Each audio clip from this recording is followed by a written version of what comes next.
계속해서 요한계시록 37번째 시간입니다. 오늘 설교 제목이 복이 되도다 2라고 제가 정했는데요.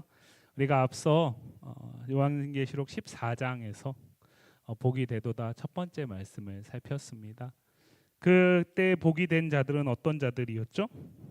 예수의 나라에 환난과 참음으로 동참하고 그 믿음을 인내함으로 드러내는 사람들이었어요.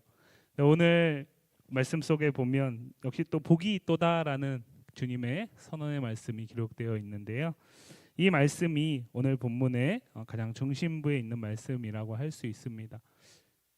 표면적으로 보기에는 오늘 말씀 속에 나오는 7 대접 심판 가운데 6번째와 7 대접 심판의 이 환상은 하나님의 그치지 않는 진노, 최종적이고 완전하신 심판을 보여주고 있습니다.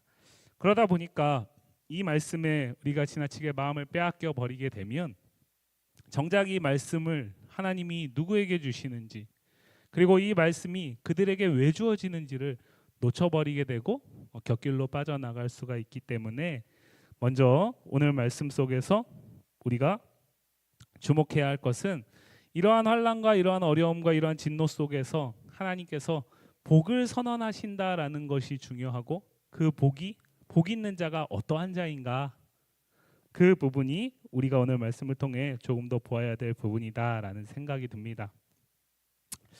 오늘 말씀을 보시면요, 우리가 지난 시간에 5번째 대접까지 살폈습니다. 7 인봉, 7 나팔, 그리고 7 대접 중에 첫 번째부터 5번째 대접까지의 내용을 살폈습니다. 그 내용들은 새로운 것들이 반복되는 것도 아니고요, 어떤 시간적인 순서에 대한 기록을 말하는 것도 아니고, 마치 나선과 같이 점점 더 범위가 넓어지고 강도가 세지면서 하나님께서 회개할 기회를 주시는 시간들이 점점 더 줄어들어 가고 있다라는 사실을 우리가 볼 수 있다라고 말씀을 드렸어요. 오늘 본문 속에서도 그것이 분명히 드러납니다. 오늘 본문을 보시면 하나님께서 오늘 말씀 속에서 18절 말씀을 한번 보시면 지진을 묘사하고 있는데요. 그 지진을 묘사하는 본문을 보시면 이 지진이 얼마나 큰지 사람이 땅에 있어 온 이래로 이같이 큰 지진이 없었다라고 얘기를 하고 있어요. 우리가 잠깐 말씀을 앞으로 돌려 생각해 보시면 이 7 대접에 대한 환상 속에서 처음으로 지진에 대한 하나님의 심판의 그림이 등장하는 것이 아니라 7 나팔에서도 우리가 만나보았습니다. 차이가 있다면 범위의 차이가 있고 강도의 차이가 있다라는 것이죠. 그것을 무엇으로 표현한다고요? 큰 지진이라는 표현으로 오늘 본문은 담고 있습니다. 나아가서요, 오늘 7번째 대접을 천사가 부었을 때 나타나는 우박과 관계된 말씀 속에서도 보면 이 우박이 1 달란트나 된다라고 얘기를 하고 있어요. 1 달란트면 약 60kg이라고 우리가 볼 수 있습니다. 하늘에 생각해 보시죠. 하늘에서 60kg짜리 우박이 떨어져요. 어떤 일이 일어날까요? 그렇죠? 말씀드리지 않아도 그 아비규환과 그 절망의 상황을 우리가 그려볼 수 있겠죠. 그런데 그 1 달란트나 되는 60kg나 되는 큰 우박이 하늘로부터 내린다라고 얘기를 하죠. 여기서 말하는 크다라는 것도 역시 전에 보지 못했던 하나님의 전능하신 손길 가운데서 쏟아지는 진노를 상징하는 것입니다. 오늘 본문을 보시면 이렇게 요한계시록의 마지막 7 대접의 환상 가운데서 하나님의 진노는 더 강해지고 있고 범위는 더 넓어지고 있어요. 더 전방위적으로 확산되고 있습니다. 그러한 상황 가운데서 우리가 오늘 본문의 6번째와 7번째 대접의 환상을 보는 것입니다. 조금 더 말씀을 자세하게 살펴보겠습니다. 6번째 천사가 대접을 이번에는 어디에 쏟냐면 큰 강 유브라데에 쏟아요. 기억하실지 모르겠지만 2절에 보면 첫 번째 천사는 그 대접을 땅에 쏟았습니다. 두 번째 천사는 그 대접을 바다에 쏟았어요. 세 번째 천사는 그 대접을 강과 물 근원에 쏟았고요. 네 번째 천사는 해에 쏟았습니다. 그리고 5번째 천사는 짐승의 왕좌에 쏟았어요. 그리고 이것은 지난주에 목사님 말씀하셨듯이 출애굽기에 나오는 10가지 재앙의 그림을 보여주는 것이다 라고 말씀을 드렸죠. 하나님이 당신의 백성들을 애굽 종살이 가운데 건지신 그 사건을 떠올리는 것입니다. 왜냐하면 이 편지를 대하는 수신자들이 예수 그리스도를 믿음으로 인해서 박해당하고 순교당하는 상황 가운데 처해 있기 때문에 그렇습니다. 그들이 울부짖음을 하나님이 외면치 않으신다라는 것을 보여주는 가장 확실한 방법이 뭘까요? 과거의 그 하나님이 동일한 하나님의 백성들을 어떻게 이끄시고 대우하셨는지를 보여주는 것이죠. 그리고 그렇기 때문에 오늘 이 말씀을 대하는 우리에게도 동일한 위로와 소망이 되시는 하나님을, 주님을 보게 하는 것입니다. 그 말씀 속에 보면 이번에는 6번째 천사가 대접을 어디에다 붓습니까? 큰 강 유브라데에 쏟아붓고 있어요. 그러자 어떤 결과가 일어나죠? 유브라데 강이 말라버렸습니다. 그래서 동방에서 오는 왕들의 길을 예비합니다. 또 그 6번째 천사가 이 대접을 유브라데에 쏟을 때 또 한 가지 현상이 나타나는데, 개구리 같은 새 더러운 영이 용의 입과 짐승의 입과 거짓 선지자의 입에서 나오고 있어요. 여러분, 용, 짐승, 거짓 선지자 기억이 나시나요? 요한계시록 12장과 13장에서 하나님의 삼위의 존재 방식을 모방했던 거짓의 영들을 다시 오늘 말씀 속에서 사도 요한은 6번째 대접을 쏟아내는 환상 속에 보고 있어요. 그리고 그들의 입에서 무엇이 나옵니까? 개구리 같은 것이 나오고 있어요. 여러분, 이 말씀은요, 길을 예비하신다, 물을 마르게 해서 길을 예비하신다라는 이 말씀은 우리가 이스라엘 백성들의 홍해의 기적을 떠올리게 하는 말씀, 광야에서 가나안 땅으로 들어가는 요단의 기적을 떠올리게 하는 말씀일 수 있지만, 그런데 오늘 말씀 속에서는 정반대로 기록되어 있어요. 그 근거를 개구리 같은 것이다 라는 표현에서 우리가 찾을 수 있어요. 여러분, 수없이 많은 것들 중에 왜 오늘 본문이 개구리를 이야기를 할까요? 이것이 출애굽기의 2번째 재앙의 상징적인 동물이기 때문에 그렇습니다. 출애굽기 8장에 보면 이 2번째 재앙 가운데 개구리가 쏟아져 나와요. 그런데 이것을 재해석한 시편 78편 45절을 보면 이렇게 얘기하고 있습니다. 78편 45절 같이 한번 읽어볼까요? 쇠파리 떼를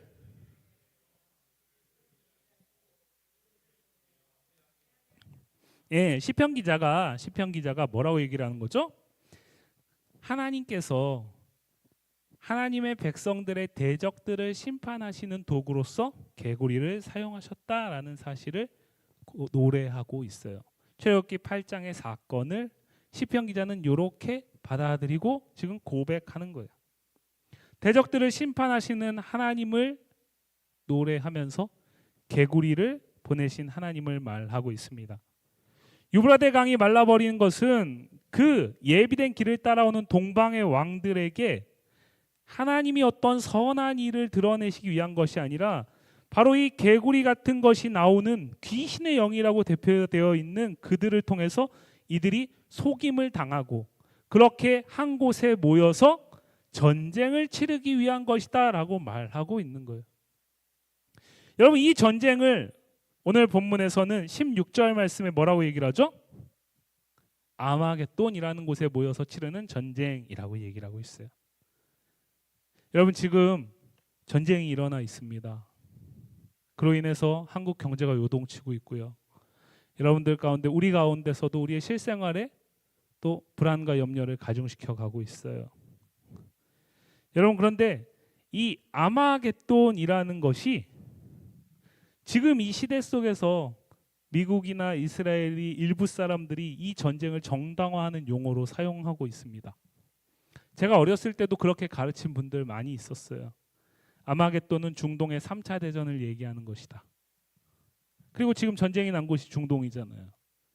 왜? 이 전쟁은 종교 전쟁이니까. 그래서 마치 성경이 3차 대전을 예언하는 것처럼 기록하는 거예요.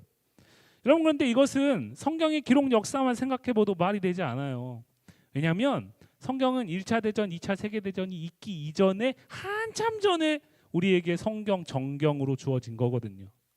나아가서요, 우리가 요한계시록을 함께 살피면서 계속 뭐라고 말씀드렸죠? 계시록에 나오는 어떤 단어나 어떤 지명, 어떤 사건을 문자적으로 해석해서는 안 된다라고 말씀을 드렸어요. 그죠? 지금까지 모든 것들을 문자적으로 해석하지 않았는데 이것만 문자적으로 해석할 수 있을까요? 없습니다.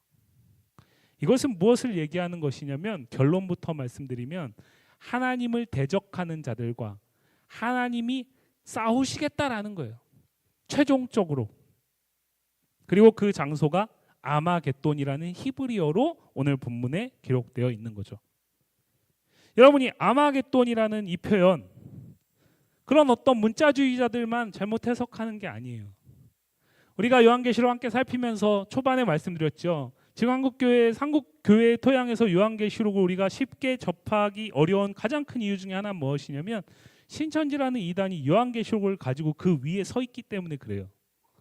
근데 신천지가 이 부분을 어떻게 해석하는지 제가 잠깐 살펴봤어요. 신천지는 이 아마겟돈을 문자적으로 어떤 지역이라고 해석하지 않아요. 그들은 마음의 전쟁터라고 해석을 한대요. 그래서 이들에게 있어서 미혹되는 영에 의해서 개우리 같은 것이 입에서 나와가지고 미혹된 자들이 모인 동방의 왕들은요, 우리와 같은 정통교회를 얘기를 합니다. 그리고 이곳에서 그들이 맞서 싸워가지고 교리 전쟁을 치르는 것을 아마겟돈이라고 해석을 한다 그래요. 말이 되지 않습니다. 웃으시네요. 그죠? 말이 되지 않아요. 그럼 이건 무엇이냐? 여기서 말하는 이 아마겟돈에 대해서 요한계시록을 연구하는 대부분의 학자들이 동의하는 의견 중에 하나가 무엇이냐면 이것은 구약 성경의 한 지명을 말하는 것이다. 그 근거 구절은 스가랴 12장 11절 말씀입니다. 같이 한번 읽어보겠습니다. 그날에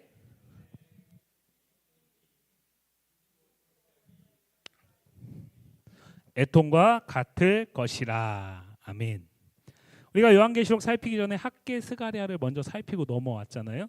그때도 우리가 이 말씀 살펴봤습니다. 이 스가랴 본문의 12장 11절의 맥락이 어떻게 되죠? 하나님이 이스라엘 백성들이 돌아온 이스라엘 백성들이 귀환한 이스라엘 백성들이 성전을 재건하라고 명하셨는데 그것이 단순하게 건물로서의 성전을 지어내는 것이 아니라 그들의 마음이 온전히 하나님께로 돌아오는 것이었고 그것을 온전히 돌이키지 않는 이스라엘을 향한 경고와 그들을 향한 하나님의 구원의 메시지 가운데 이것이 주어지는 거예요. 돌이키지 않는 그들은 크게 애통하게 하실 것이다라는 거예요. 고통을 당하게 하실 것이다라는 그 고통의 장소가 무깃도 골짜기 하다드림몬이라고 표현되어 있는 거죠.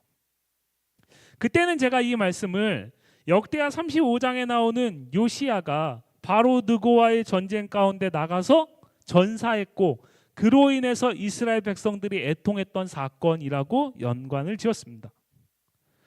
요한계시록의 사도 요한은 지금 이 무깃도 골짜기 하다드림몬에 있었던 애통과 같은 것을 아마겟돈에서 보게 될 것이다 라고 얘기를 하는 거예요.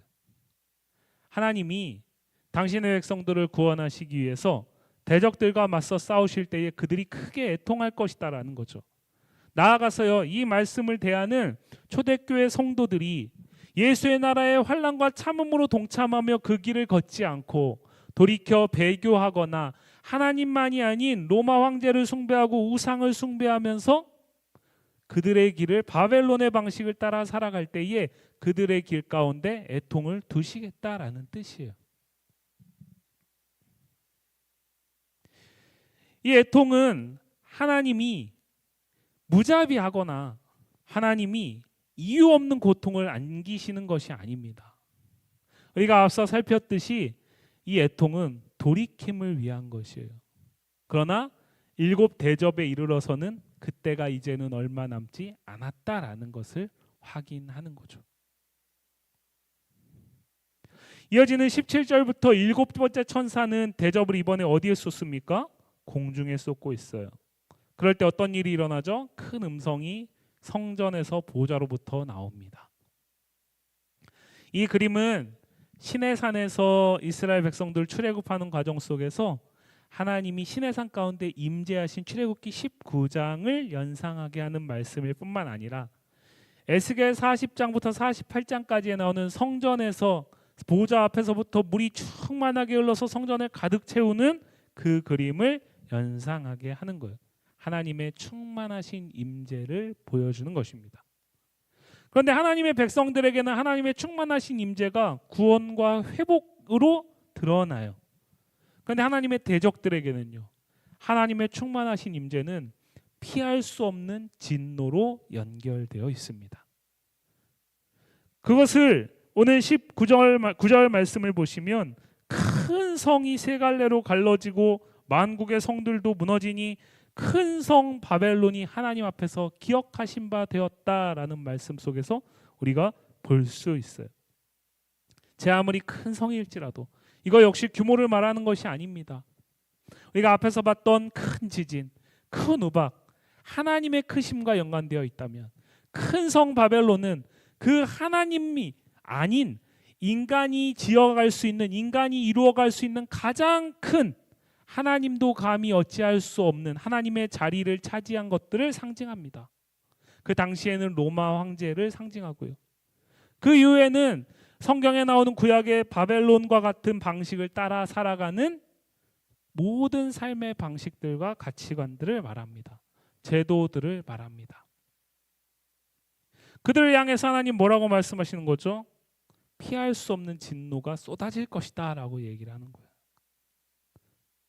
온데간데 없이 완전히 망하게 될 것입니다. 이건 역시도 처음 나오는 것이 아니에요. 우리가 요한계시록 6장 6번째 인봉을 떼는 환상 속에서 하나님의 진노가 쏟아질 때에 피할 자가 누구인가라고 울부짖었던 말씀을 살폈잖아요. 그리고 그 피할 자는 7장에서 14만 4천으로 대변되는 하나님의 인치심을 받은 자, 예수 그리스도의 어린 양의 속함을 받은 자라고 표현되었던 것을 우리가 살폈잖아요. 그 말씀을 다시 한번 강조하는 겁니다. 오늘 본문은 이렇게 계속해서요, 하나님의 진노가 최종적으로 쏟아질 때에 피할 곳이 없고 완전한 심판이 반드시 임할 것이다 라는 것을 하나님의 크신 능력 가운데 하나님의 충만하신 임재를 통해서 강조하고 있어요. 그런데 제가 서두에 이런 말씀을 드렸습니다. 우리가 거기에 지나치게 마음을 빼앗기게 되면 이 말씀이 누구에게 주신 것인가에 대한 부분을 놓치게 된다고요. 이 말씀 누구에게 주신 거라고 그랬죠? 하나님의 백성들인 성도 그리고 교회에게 주신 말씀이에요. 왜 주셨을까요? 그들을 경고하고 위로하고 참된 소망으로 인도하시기 위해서요. 특히 우리가 이 7인봉, 7나팔, 7대접 환상을 살피기 전에 4장과 5장에서 보좌 위에 앉으신 하나님과 보좌 위에 앉으신 어린 양만이 우리의 유일한 예배의 대상이 된다라는 부분을 살폈잖아요. 그것을 근거로 이후의 말씀을 살피실 때에 바르게 이해하실 수 있다라고 말씀을 드렸죠. 그것을 근거해 보면 오늘 말씀은 우리를 두렵게 하기 위한 것도 아니고요. 우리를 몸서리치게 하기 위한 것도 아니고 피할 것 없으니 어쩔 수 없다. 이제 다 망했다.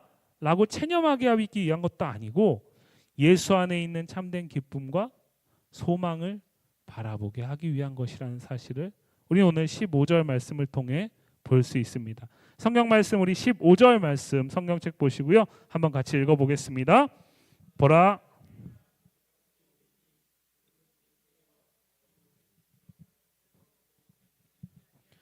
자기의 부끄러움을 보이지 아니하는 자는 복이 있도다. 예수님께서요 말씀의 한 복판 가운데서 수없이 많은 두려움과 공포와 절망을 자아낼 수밖에 없는 그 환상의 한 복판에 무엇을 두십니까? 복을 선언하고 계세요. 근데 누구에게 복이 있다라고 얘기를 하죠? 내가 도둑같이 올 것인데 그때에 누구라도 깨어서 자기 옷을 지켜 벌거벗고 다니지 아니하며 자기의 부끄러움을 보이지 아니하는 자가 복이 있다라고 얘기를 하고 있어요. 이 전쟁에 맞서 싸워 승리하는 자에게 복이 있다라고 말하지 않아요. 이 전쟁의 최전선에 서는 자가 복이 있다라고 말하지 않아요. 이 시대를 겪지 않는 자에게 복이 있다라고 말하지 않아요. 바로 그때 누구에게 복이 있다고요? 자기 옷을 지켜서 벌거벗고 다니지 아니하며 자기의 부끄러움을 보이지 아니하는 자. 누굴까요? 누굴까요? 도둑같이 주님이 오실 것인데 그때에 어떤 자가 복이 있다라고 오늘 말씀하는 거죠? 이게 무슨 뜻일까요? 이 16장에 이어지는 17장에 보면 일곱 번째 대접을 가진 일곱 천사가 쏟아부으는 그 내용이 조금 더 심화되면서 큰 바벨론의 심판 그리고 큰 음녀에게 내릴 심판의 내용이 이어지거든요. 그런데 17장에서 큰 음녀에 대한 심판을 얘기한다라는 걸 염두하고 오늘 말씀을 보시면 이것은 명백하게 음행, 우상 숭배하지 않고 그 가운데서도 오직 어린 양 예수 그리스도 보좌에 앉으신 하나님만을 찬양하고 경배하는 자들을 뜻합니다. 왜요? 음녀는 그의 벌거벗음과 수치를 드러냄으로써 심판의 대상이 되거든요. 음행은 그런 것 아닙니까? 그런데 이런 때에도 오히려 깨어서 자기 옷을 지키고 벌거벗고 다니지 아니하고 부끄러움을 보이지 않는 자, 우상 숭배하지 않는 자, 하나님만을 온전히 예배하고 보좌에 앉으신 어린 양만을 온전히 경배하는 자, 그들에게 복이 있다라고 얘기를 하고 있어요. 한 걸음 더 나아가서 조금 더 넓게 보면 여기에서 옷이라는 표현을 우리가 조금 더 주목해 보면 이 말씀은 이제 후에 우리가 보게 되겠지만 요한계시록 19장에 나오는 말씀과 연결되어 있어요. 요한계시록 19장 7절과 8절 말씀인데요. 한번 같이 읽어보겠습니다.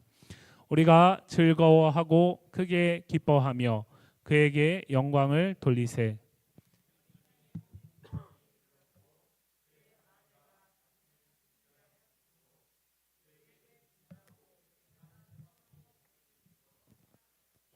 이 세마포 옷은 성도들의 옳은 행실이로다 하더라. 아멘. 사실은요, 이 옷은 어떤 옷입니까? 내가 찾아 입는 옷이 아니에요. 이 옷은요, 신랑이신 예수 그리스도께서 신부이신 성도와 교회에게 입히시는 옷이에요. 바로 그 옷을 지키는 자, 그 옷을 벌거벗지 않고 부끄러움을 드러내지 않는 자. 근데 이 옷은 뭡니까? 깨끗한, 빛나고 깨끗한 세마포 옷이에요. 그리고 그것은 성도들의 옳은 행실이라고 설명하고 있습니다. 무슨 얘기일까요? 우리가 계속해서 살펴본 요한계시록 말씀을 연결해서 살펴보면 이 말씀은 신랑이신 그리스도께서 우리에게 입히신 거룩하시고 깨끗한 세마포 옷을 지키는 것이고, 그 지킨다라는 것은 어떠한 때라도 성도의 정체성을 잃지 않는 거예요. 우리가 앞에서 소아시아 7교회를 살폈습니다. 한참 전에 살폈어요. 소아시아 7교회 가운데 어떤 교회들은 이것은 지켰는데 이것은 지켜내지 못한 것들이 있었어요. 그죠? 가령 예를 들어서 두아디라 교회 같은 경우에는 처음보다 나중이 더 나은 교회라고 칭찬을 받았지만, 그러나 그들은 이세벨을 용납했어요. 결과적으로 자신들에게 입히신 옷을 지켜내지 못한 거예요. 그 결과 어떻게 됩니까?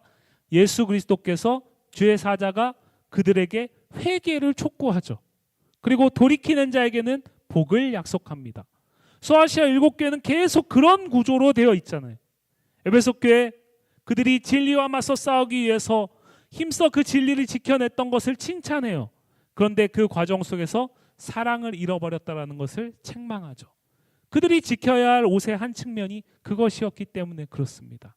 어떤 때라도, 어떤 상황 속에서도 성도와 교회에게 입히신, 하나님께서 입히신 그 옷을 지켜내는 것, 그것이 중요한데, 그들에게 복이 있다라고 선언하시는데 그 옷은 다른 것이 아니라 성도들의 옳은 행실이라고 얘기되어 있죠.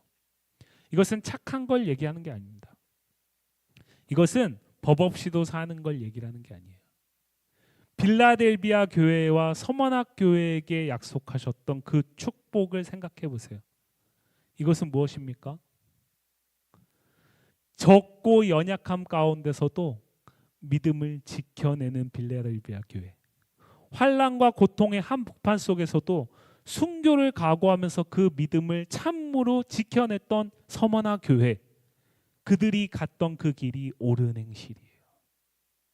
이것은 윤리적인 개념이 아닙니다. 하나님 앞에서, 주님 앞에서 그 부르심에 합당한 삶을 선택하고 결정하는 매일매일이 반복되는 걸 얘기를 하는 겁니다. 요한계시록에서는 이것을 무엇이라고 얘기를 했죠? 예수의 나라의 환난과 참음으로 동참하는 삶. 그것을 오늘 본문은 그러한 자에게 복이 있다라고 얘기하고 있는 거예요. 여러분, 예수님께서요, 오늘 말씀 속에서 바로 어떠한 상황 속에서도 참고 견딤으로 우리에게 입히신 주님의 옷을, 그리스도의 옷을 지켜내면서 오직 하나님만을 경외하는 자, 그들에게 복이 있다라고 선언하신다라는 거죠. 일곱 인봉환상 속에서 등장한 그 정체성을 지켜냈기 때문에 순교한 성도들이 울부짖었잖아요. 어느 때까지? 그 울부짖음에 주님은 두 가지로 대답하시는 거예요. 하나는 무엇입니까? 그들을 울부짖게 했고 압제한 박해자들 내가 완전하게 심판하겠다.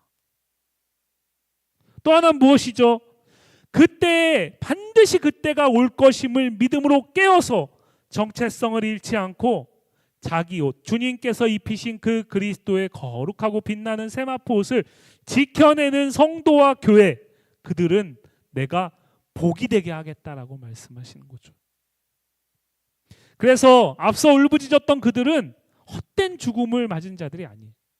그래서 우리가 간단하게 넘어갔지만 복이 있다라는 또 하나의 선언, 지금 이후로 성령 안에서 죽는 자들은 복이 있다라는 그 선언이 이것과도 연결이 되는 거죠. 사랑하는 성도 여러분, 우리가 꿈꾸는 복이 무엇입니까? 우리가 기대하는 복은 무엇입니까? 오늘 말씀 속에서 우리에게 말하는 복은 정말 우리에게 복입니까?